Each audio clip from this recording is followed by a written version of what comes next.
Language, text, and context. God permitted His word to be persecuted for some time in the past. However, in the end time, our time, God has permitted the Bible to be read by 95% of the earth's population. Bible societies have been essential for the translation and distribution of the scriptures. We can read the Bible in our mother tongue, but we should understand some basic concepts about its original language and context so we can understand its message better. Language, words, repetition, context, authorship. Language. And when we all had fallen to the ground, I heard a voice speaking to me and saying in the Hebrew language, Saul, Saul, why are you persecuting me? It is hard for you to kick against the goats. Why did God want the Bible to be written? To testify of His work through history, to make His salvation plan known, to teach us how to act with justice. God chose a people and told them the truth in their language, Hebrew. The books that were written from the exile in Babylon include some sections in Aramaic. It was the universal language of that time. The New Testament was written in common Greek, which everybody could understand at that time.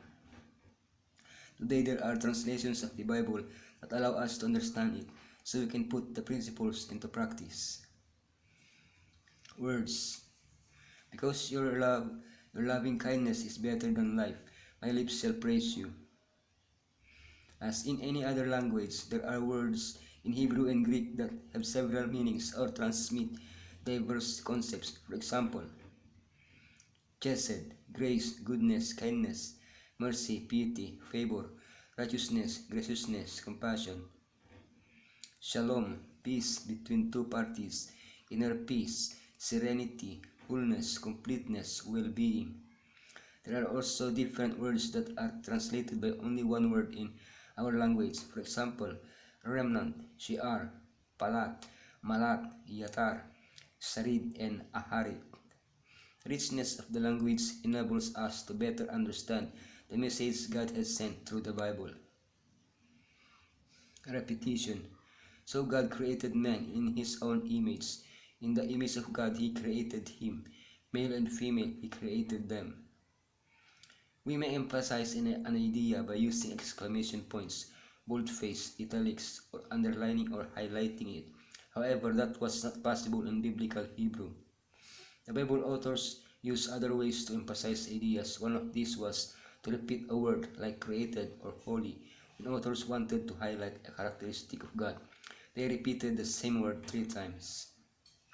For example, Daniel emphasized now how Nebuchadnezzar challenged God by repeating 10 times that he built any statue. Context.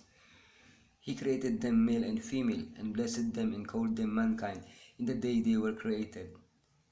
In addition to understanding the meaning of the original words, we should also understand how they're used in their literary and historical context.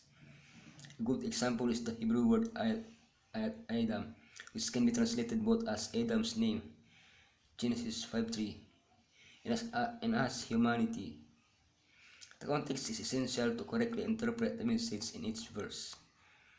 According to the context of Romans 5:14, how should we interpret the word Adam in this case? Authorship. The words of Amos, who was among the sheep breeders of Tekoa, which he saw concerning Israel in the days of Uzziah, king of Judah, and in the days of Jeroboam, the son of Joash, king of Israel, 2 years before the earthquake.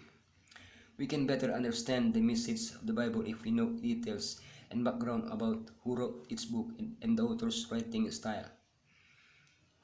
We know who wrote many of the books of the Bible and even the date when it was written. Amos is a good example. However, this information is only available through the Judeo-Christian tradition in other cases. In some cases, the historical context is especially important. For example, we may not understand the book of Exodus completely if we have not read Genesis first. In addition, the Bible contains poetic, historical, prophetic, and epistolary books. Its style should be read and interpreted in a different way. Written in different ages by men who differed widely in rank and occupation, and in mental and spiritual endowments. The books of the Bible present a wide contrast in style, as well as a diversity in the nature of the subjects unfolded. Different forms of expression are employed by different writers. Often the same truth is more strikingly presented by one than by another. A different aspect of the truth in each, but a perfect harmony through all.